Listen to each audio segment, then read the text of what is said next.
Warhammer 40k Boltgun is the latest in a long line of solid Warhammer licensed titles. You are a crazed fascist space marine blasting your way through 3 chapters of old-school Doom-style madness. Crazy gore is matched with a great weapon variety, a bit of repetition, and some occasionally confusing level design. You'll traverse tons of brown and gray corridors, shooting the same few enemies in the face for 8 hours or so, and despite those few gripes, I found it to be damned fun. Let's go over the good and the bad for the Omnisire in the XboxEra review of Warhammer 40k Boltgun.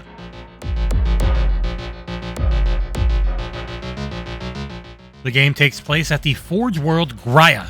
The events are set a few years after Space Marine, the beloved third-person 360 era game. Your character is named Malum Kaido, and your only lines of dialogue are screaming taunts at your enemies with the press of a button.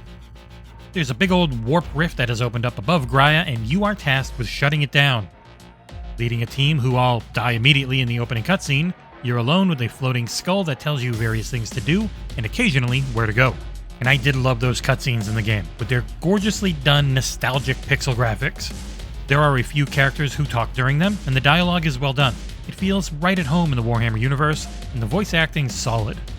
My biggest complaint, and it will be a recurring one in the game, is the lack of talking during missions, as your floating skull partner talks a lot, but it's a low, inaudible hum.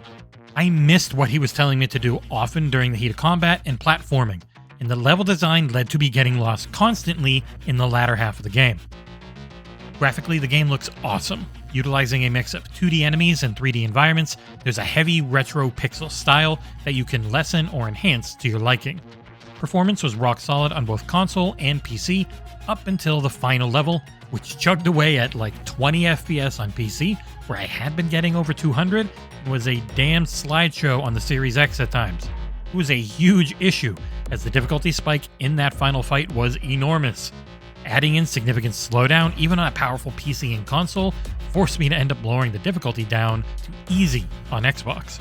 The music is great, with a similar modern take on the old-school, farty PC FPS soundscape that hit me right in the nostalgia bone. Guns sound heavy, and the monsters' sounds fit really damn well. Both visually and audio-wise, the game could become cluttered and messy during the most intense firefights. The latter level especially was nearly impossible to see or hear effectively during combat, and guns, like the Heavy Bolter, end up taking up the majority of your screen when you're using them. And I did play through the campaign first on PC before checking out the Series X version. Controls-wise, this is a fast-paced first-person shooter that plays probably best on a mouse and keyboard, but thanks to some excellent controller options for dead zone and acceleration speed, I was able to make it feel damn near perfect on a console. Boltgun is incredibly difficult on normal difficulty, with high incoming damage from a never-ending stream of enemies. The default controls on PC felt perfect, but I had to tinker a lot on console, as it was unbelievably slow to turn at first. A is your jump button, and you'll be using it a lot. You get one special ability on a cooldown that has you running forward and smashing enemies, and if you jump at the end of it, you'll go flying like 100 feet. Movement on console suffers though, as the game forces you to hold down the left stick to run instead of being able to make it a toggle. On PC, this isn't as much of an issue, as holding shift while moving is a lot easier. I hope they patch in a run toggle on console, and with any luck, it'll be in a day one patch that I haven't gotten access to yet. Unlike Doom, you do reload certain weapons with the X button. The other bumper is used for your grenades, which are limited in how many you can carry because they are real powerful. One goes after a fuse timer, and the other main one explodes on impact. They both feel awesome to use and routinely blew the heretics around me into chunks of viscera. There is no aiming down sights, and instead your left trigger powers up and uses your chainsaw. Smaller enemies will be sliced apart with a single hit, while tougher foes require you to repeatedly press the button while their health whittles down. It is a bloody, gory, fantastic-looking, messy game.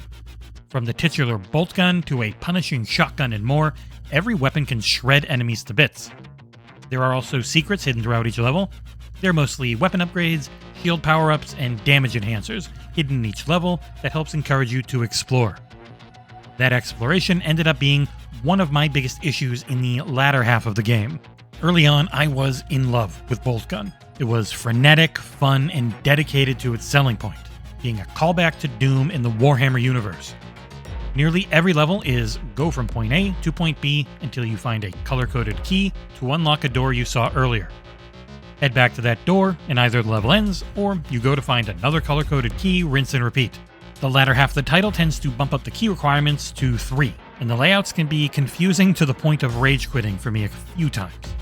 There are no waypoints, nor is there a map available. If you cannot figure out where to go, it means you need to keep running back and forth from room to room until you finally see the small entrance you missed or lever you needed to push that wasn't that obvious. And it isn't bad in every level, otherwise this review would have been far more negative by now.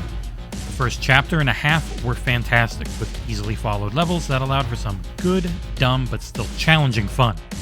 A few levels in chapter 2 took me over 30 minutes to complete the first time. Then I went back, did them once again, as I knew where to go this time, and I finished them in under 10. I pride myself on not being terrible at games, but this one made me feel clueless on where to go far too often. Couple this with the unnecessary lack of info on where to go with just how damned hard the game is, and it was a chore to get through later levels on console. More than a few times I would die and not have saved recently. The autosaves were well done normally, but a few later levels were punishing if you didn't remember to save yourself constantly. If you're looking for even more of a challenge, the game does have a hard mode, which whooped my ass 6 ways through Sunday on both console and PC. Wrapping things up, Warhammer 40k Boltgun is a beautiful, challenging, and occasionally infuriating love letter to old FPS titles. And despite a few flaws, I think it's well worth the purchase on both console or PC.